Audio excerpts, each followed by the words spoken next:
Our lives are laid out on a road of bumps, turns, struggles, and more. How do we respond? How do we endure adversity for learning and growth? I'm Aubrey Johnson, and we'll explore these questions and more on the Road to Rediscovery.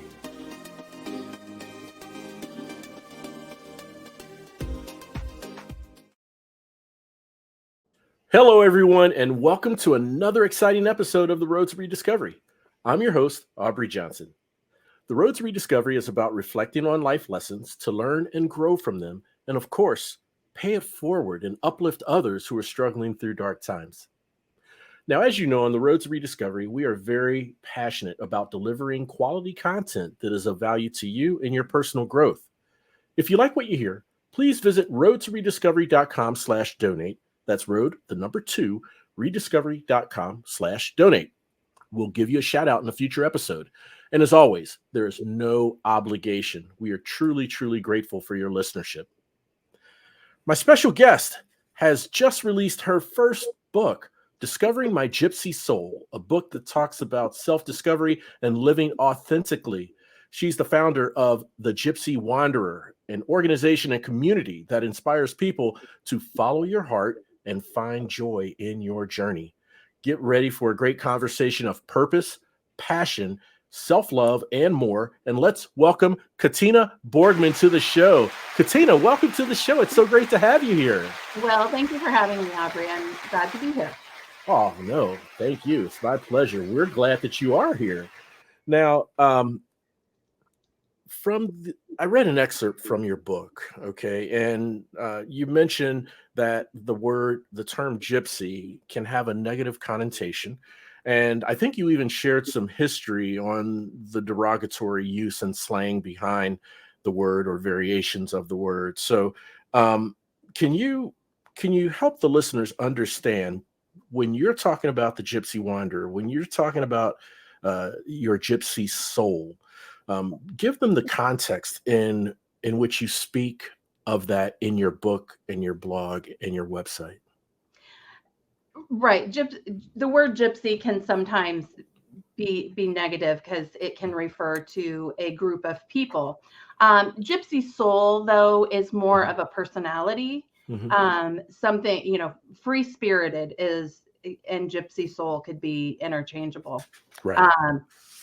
Yeah, so gypsy souls are I'm referring more to a personality type, Mm-hmm. expressing who you are, and generally people who have a gypsy soul kind of have some of the same characteristics. Being a free-spirited person is a personality trait, and so that's more what I'm referring to. And I mean no disrespect to the gypsy people or the Romani people. Right. No, I follow you. And thank you for that clarification and us, thank you for giving that context in what you're referring to. Okay. We're talking, just so I understand, the free spirit, the joy, adventure, self-love, the wonder in the world, that type of heart. Is that right? Right. Okay. Are those considered characteristics of a gypsy soul, or Yeah, are there? absolutely. Yeah, that free spirit, that adventure, that wanting more out of life. A lot of times, somebody who has a gypsy soul is very self-sufficient and just doesn't necessarily collect things, but wants experiences and adventure and love nature and art. And so, yeah, that free-spirited, adventurous wanderer is someone who loves their freedom. That is who a gypsy soul is. Man, that's wonderful. That's wonderful. And so, in your own life journey, have you always had a heart for wonder, adventure, and joy since you were little? I have. I've always been really curious. And just wanting to just a free spirit, live by my own terms and dance to the beat of my own drum. And when I had always I had known the word gypsy soul, but not I'd heard it, but never really Mm-hmm. thought much about it. Mm-hmm. Um, and on this particular day, I was listening to a song that talked about a gypsy soul, and it Mm-hmm. just resonated with me, and it wouldn't leave my mind. Mm-hmm. And so I'm thinking, what is this? And so then when I got home, I Googled the term, and I thought, oh my gosh, that Mm-hmm. sounds a lot like me. Mm-hmm. And so then I just read everything I could about um, different people's interpretations of what a gypsy soul is. Mm-hmm. And it was this huge realization to me that these are characteristics of my personality. This is who I am. Yeah. And a lot of times I would try and change things about me because I'm thinking, Mm-hmm. I can't just leave and go travel and do this or do that because society says a mom should do this or a woman Mm-hmm. should do that. and Right. and so it was just a big realization for me. It was like I discovered this piece of myself that I felt like I should have always known, but I really didn't. There was so much Mm-hmm. about my personality that I thought was wrong, that needed to be changed. Mm-hmm. And so it was really freeing to learn that no, being a gypsy soul is okay. It's who I am. And now it all kind of makes sense. And pieces to my puzzle that were missing, suddenly became clear. Wow. So embracing that identity, discovering and then embracing. So those areas in which you thought were wrong that you were trying to fix, Katina, um, what what gave you the impression of them being wrong? Was it societal norms, societal uh, influence? What Hmm. was it? Was Yeah, it? society tells us what we should be. They kind of create the box Yeah.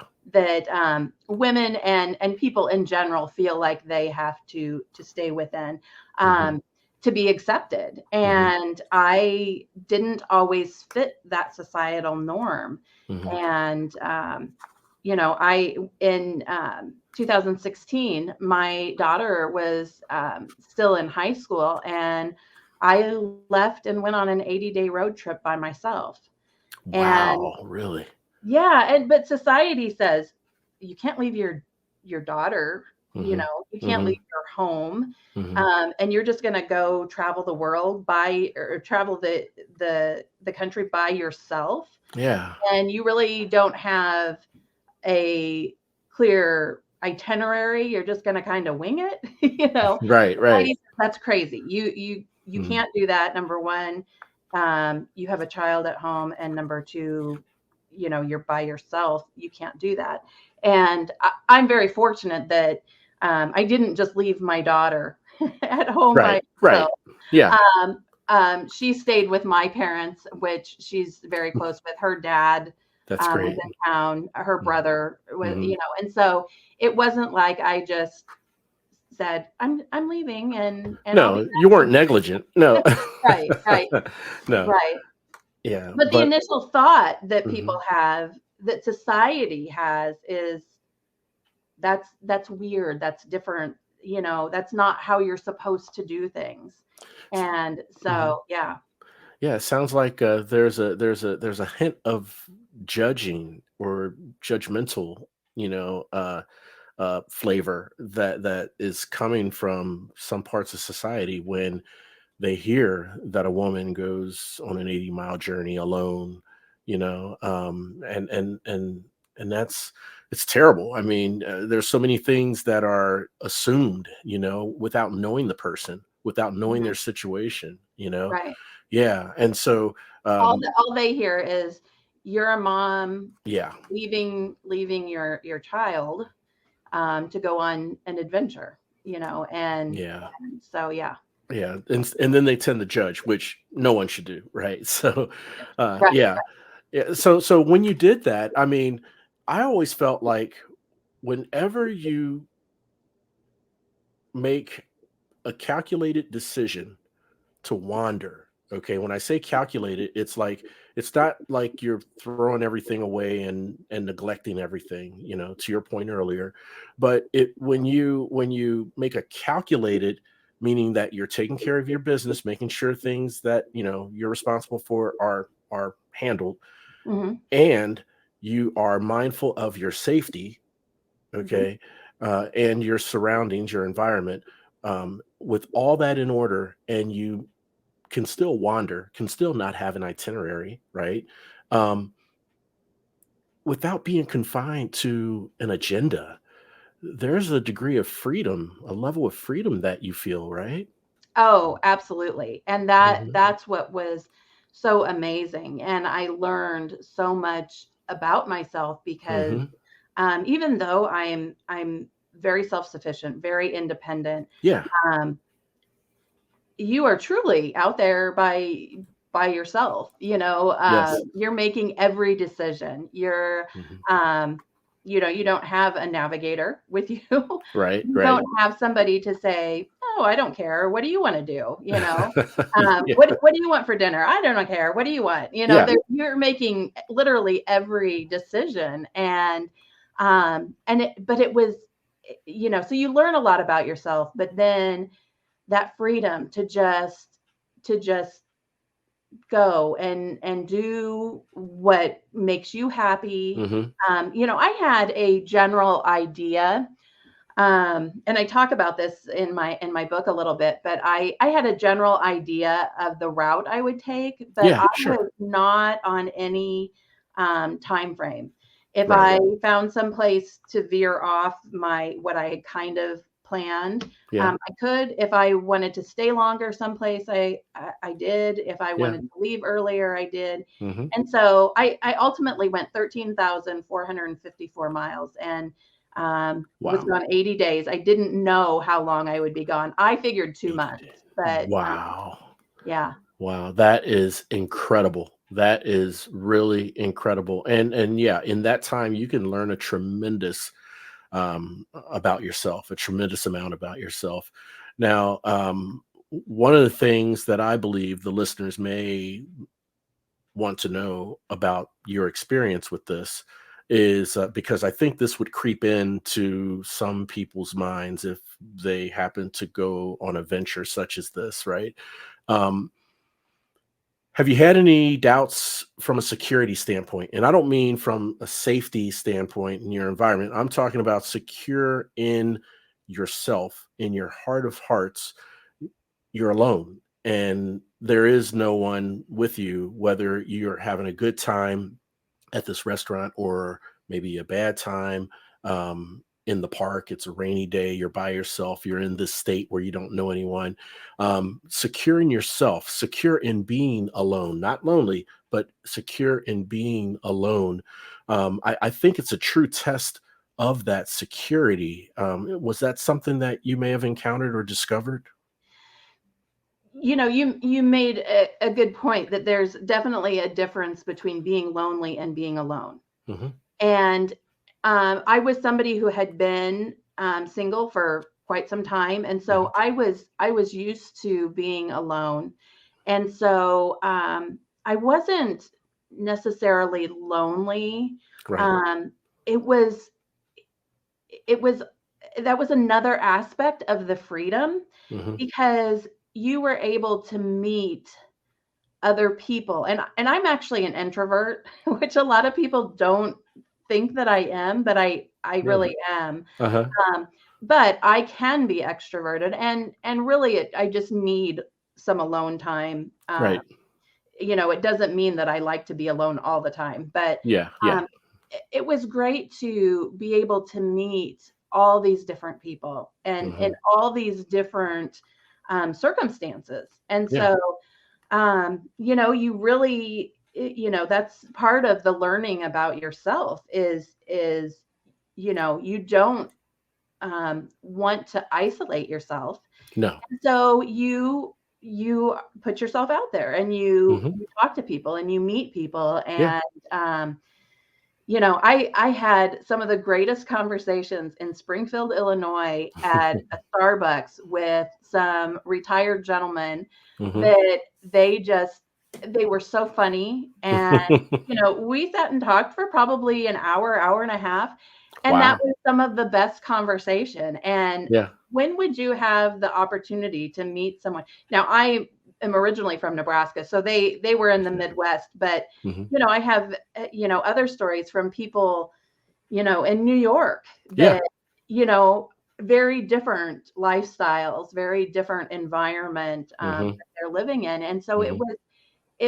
that was part of that freedom, is just learning so much about different people, about Right. different areas of our country, Hmm. and realizing, you know, my own strengths and weaknesses. So yeah, it was such an experience. And um, you could easily isolate yourself in that Yeah. situation, but you know, you try not to. Right. I mean, I think as a species, we as humans, we are wired for community. We're wired for Absolutely. interacting with each other, right? Hmm. And someone who chooses to be alone, whether it's on a trip or or their living arrangements, or say drive or dine alone, that's their choice. And it doesn't necessarily mean that they're isolated or want to be a hermit all the time. There Right. are times and pockets of times in our lives where we want to be alone. It helps us kind of reset and reframe our minds, so that we connect with ourselves, and then we're effective for our loved ones and for people that we meet, during those times when we're not alone. Yeah, Katina, I really appreciate you sharing that glimpse into your 80-day journey. Um, the chat with the people at Starbucks and the people in New York, showing that, sure, you were alone in this journey, but along along the road, and along your journey, you met people, you talked with people, you interacted, and that's another part of free in your spirit, free in your soul, is meeting new people and having very interesting conversations. And I asked that, Katina, because personally speaking, I have a younger sister, okay, and she is very independent, ever since we were kids, right? So now she is single. She doesn't have any kids. She has her own house. She, lives by her own itinerary and what she does. Now, she's not an introvert and she's not lonely. She has a bunch of friends. Her and my mom, they go traveling, a lot, and they love to gamble, not big, just like nickel slots and stuff, or slot machines. And she loves to travel. Um, After several trips, um, with other people, she felt kind of confined by their itinerary, their agenda. Hey, we have to do this, we have to do that. And whether she had to be part of it to have a ride, or, as she always likes to do, be the ride, which means everyone has to be in agreement as to where they're going and when they go and when they leave. and Hmm. and she kind of broke free of that the past year or so, where every May for Mother's Day, my sister would take our mother to Las Vegas for a week, and they see shows, they go to buffets, they do some dime slot, nickel slot gambling, and then come back, have a great time. And then a few other people would come with them. Well, now this is her third year, I think. On her birthday in January, she will go to Las Vegas by herself and have a great time. Wouldn't think twice about it. Go Hmm. by her own agenda Yeah. whenever she wants. If she wants to leave early from a place, she can. If she wants to stay longer, she can. And then talk to people along the way. And so I think that is very inspiring. I think it's brave. And I don't mean brave from, a safety standpoint either. Okay. I mean, I mean brave from, you know, putting yourself out there and also looking in that mirror, because when you're alone a lot, you'll have a chance to look in that mirror and say, okay, what am I discovering about myself? Right. Like you said earlier, you learned a lot about yourself in those 80 days, right? Yeah, and for me, I am somebody who's all about the journey. You Yeah. know, um, Yes. it's all how you got there, Yeah. and learning about yourself in the process. And it's Hmm. kind of, my I kind of um, look at it like the Wizard of Oz. Yeah. Dorothy went, was in it was in Oz and followed that yellow brick road, Yeah. is kind of your road to self discovery. And then um, as far as discovering, that I have a gypsy soul, that was Hmm. kind of like at the end, I was my own Glinda the Good Witch, and realized I've always had the power. I just had to learn it for myself. Right. This is always who I've been, and I just needed to learn that was okay, and to Hmm. accept that who I am is okay, and I don't need to change that. Right. Right. Yeah. And it seems like, from what I'm hearing you say, Katina, um, the destination can be the culmination of discoveries that you would not have learned had you not taken the journey, Right. Right. because The it's those journey is things. so much part of Mhm. it. Yes, yes. Everybody focuses on the destination Mhm. and the planning and the preparation Mhm. to get to that place is Mhm. part of the journey. Yes. And if you view it like that, Right. so Yeah. many times people miss the journey, and so they miss so much learning about Mm. themselves and Yeah. about the world around them. Agreed, agreed. And so much beauty they could miss as well, you Hmm. know? Um, um, Literally, figuratively, and all of that, you know? So would it be fair, or what are your thoughts on, I don't know, I just have a feeling, or I think that um s- some part of discovering your gypsy soul kind of kind of is related to maybe rediscovering some aspects of your childhood, like wonder, curiosity, those types of things. Is there some rediscovery of the purity of childhood that takes place in discovering your gypsy soul? Um, yes. I have I talk about in the book as well.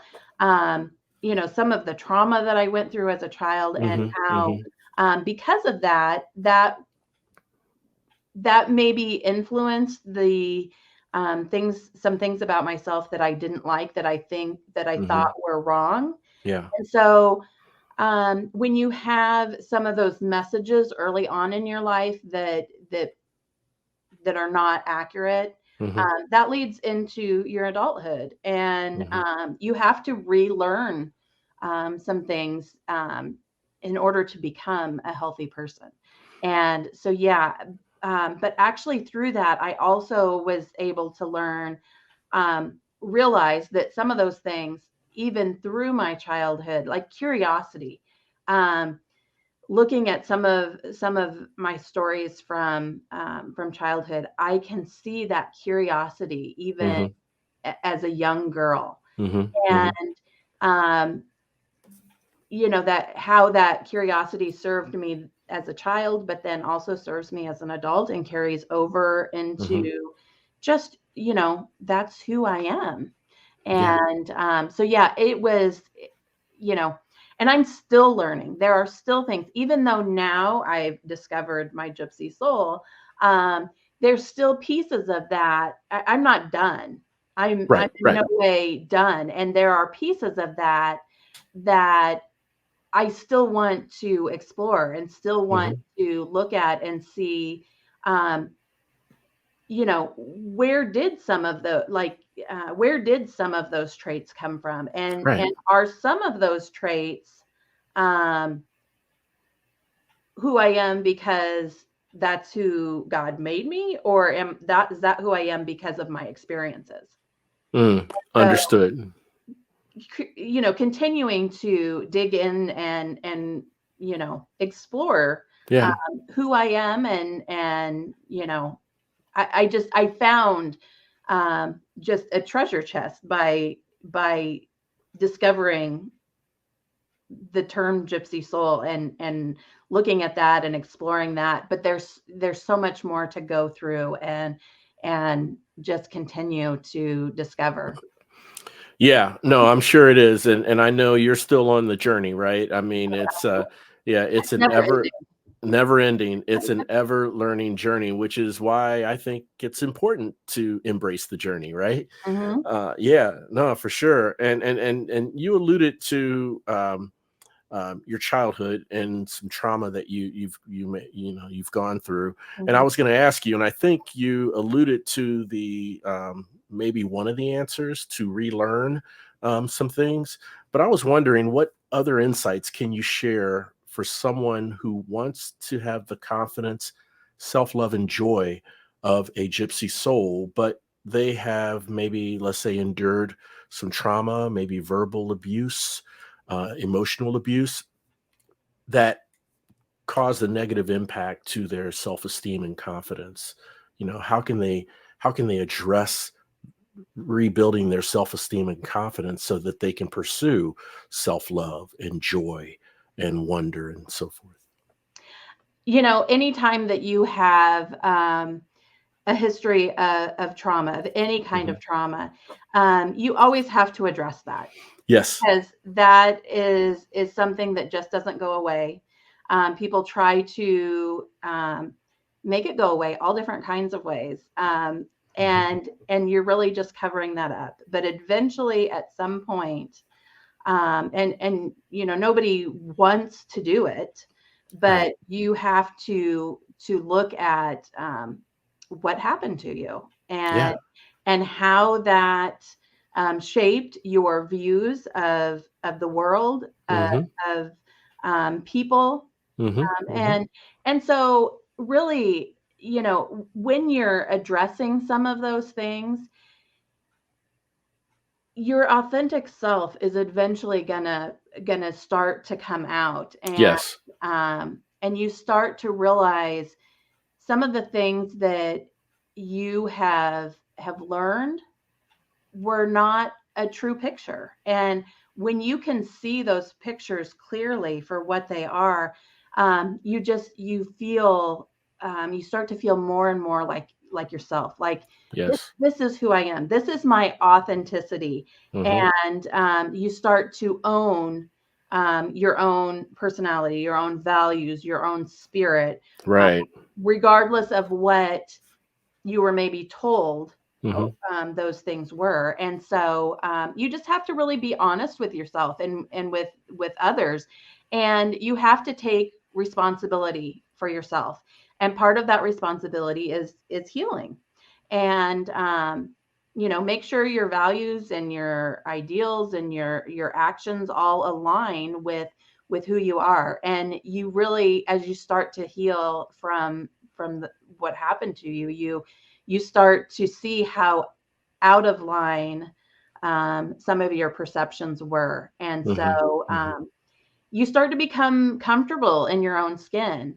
Um, and so it's just a continual process, and being authentic is not something, you either are or you're not. It's something that you Okay. strive to be.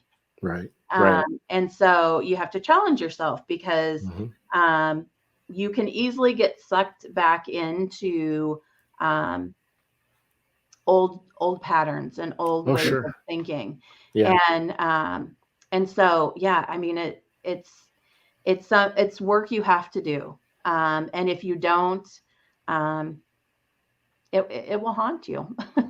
Yeah, no, it certainly will. And yeah, I mean, it's like a hump, right? To get Hmm. over. You got to get over that hump, which means, accountability for yourself, taking that hard look in the mirror and owning up, to those bad decisions, tough choice or bad choices, and that was made. None of us are perfect, but Right. it helps us to become more authentic, or gets us closer to that.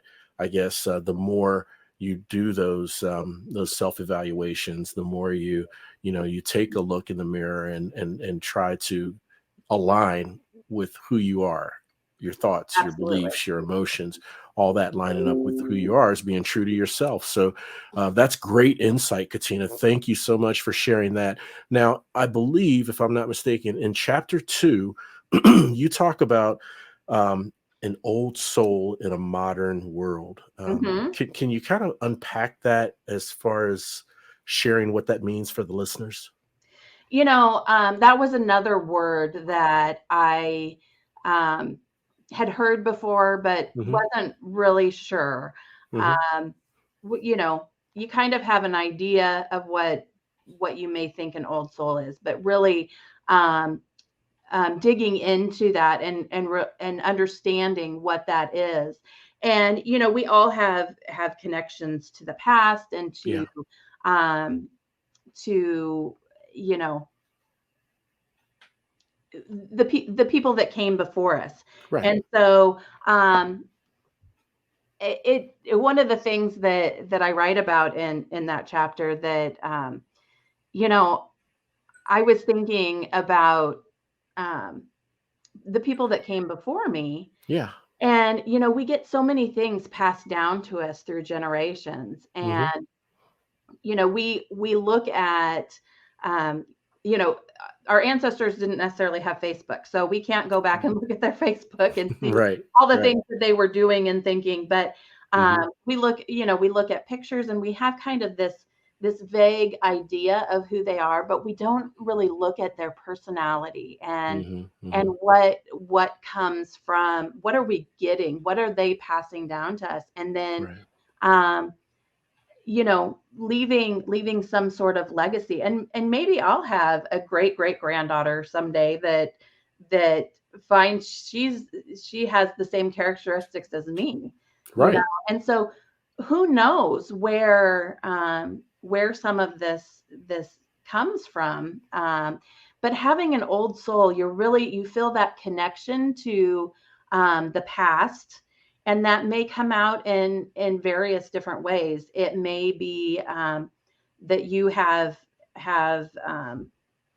you know an eye for vintage or antique items, Right. or Right. um it can be all different kinds of things. But to me, Hmm. it's the connection to the past and to the wisdom that we can gain from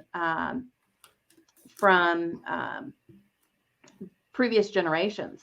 I And see. so, yeah, and so you kind of almost, you have an old soul can have a wisdom about them that um, generally, you'll see a child that you'll think, wow, they have an old soul. You'll hear that more a child, because Yeah. they're wise beyond their years. And so, Right. Right. yeah. Nice. Nice. No, thank you for unpacking that, and that makes a lot of sense. So, yeah, greatly appreciated. I have to say, and I want to say this for the benefit of the listeners as well, Katina. Um, I've read a little bit of the excerpt that on your book that you have, and I read a few entries from your blog, and I have to say, and I want the listeners to understand this as well. Okay, Katina, the way in which you write is so very conversational. To me, it captures the attention and engages the reader. You are very transparent in sharing of yourself, and even if it's something that is a term that you use, and you weren't the originator of it, you talk about how you came to that, how you got it. very transparent, very humble, very forthcoming, and very, very conversational. So, I think being conversational in a book of this matter, as well as the blogs, is to me, it's engaging for the reader. It keeps the reader. Obviously, a title may attract them, but what keeps them is the conversational read. And I want to thank you for that. Oh, well, thank you. No, absolutely. I read a brief part on your blog of what you spoke of when it comes to suicide, Mhm. and you put it out there. You really did. I mean, everyone on the outside can look like they have everything going on, like they are just successful in every aspect, happy in every aspect, but mental health is real. And someone who everyone has telltale signs, but the question is, how can we how can we make that determination? How can we see them? How can we detect them and respond to them? Right. Mhm. Everyone, from someone who just blatantly obviously shows what those signs are in their demeanor, to those who have no visible Mhm. revelations in their demeanor. Everything is fine. Mhm. The telltale signs got to be buried somewhere in there, right? Mhm. So so yes, thank you for the conversational way in which you write. I want to tell the listeners, when you check out her blog or the book, you definitely want to um, be captivated by the conversational way, as if you're sitting across the table with a cup of coffee. So thank you for that, Catina. And I'd love to ask you, how can the listeners learn more about you, read your blog, subscribe to your blog, maybe pick up a copy of your book? Sure. Yeah, I appreciate that. Gypsy Wander Hmm. life is my website. So Okay. Gypsy Wander, WANDER.life. Okay. And then my book is available anywhere you can buy books. It's Okay. on Amazon. Amazon has both the paperback and the Kindle version, and it's on Kindle Unlimited. So Hmm. if you have Kindle Unlimited, you can read it for free. Um, Hmm. but yeah, and it's I just actually had a sale from Australia, so um, Very it nice. is, it is available worldwide. Okay. And yeah, so they can find that. They can just on Amazon look for Discovering My Gypsy Soul, or by Catina Borgmann, either way, and it will come up. Fantastic. Awesome. Katina, I will put those links to the website, to the blog, to the book, um, all in the episode show notes, so that the listeners can click the links, pick up a copy of the book, read the blog as they're listening to this great conversation. Katina, I can't thank you enough for coming on the show and sharing your insights on the Gypsy Soul with the listeners. Thank you so much for coming on. I Thank really you. appreciate it. Yeah, thank you, Aubrey. It's been a good conversation. I've enjoyed it. Oh, likewise. I truly, truly have. And I want to thank all of you for tuning in and listening. And hey, look, if you have a loved one, a friend, or a colleague, a coworker who seems to be at the end of their rope, going through dark days of despair, they're not quite themselves, don't know where to turn or who to turn to, I humbly ask that you please share this show with that person, because on the road to rediscovery, we want our listeners to know two things. Number one, you're not alone. And number two, there's always hope. The road to rediscovery, it's a movement, a revolution. And guess what? You are now part of it. We're all roadies on this journey of life. And it sure feels good having you on the road with me. Thanks again for listening. We'll chat again soon. We really hope you enjoyed this episode of The Road to Rediscovery. We'd love to hear from you. Shoot us an email at roadtorediscoverypodcast@gmail.com and leave us any questions or comments you may have. The Road to Rediscovery is an AJ Shark production.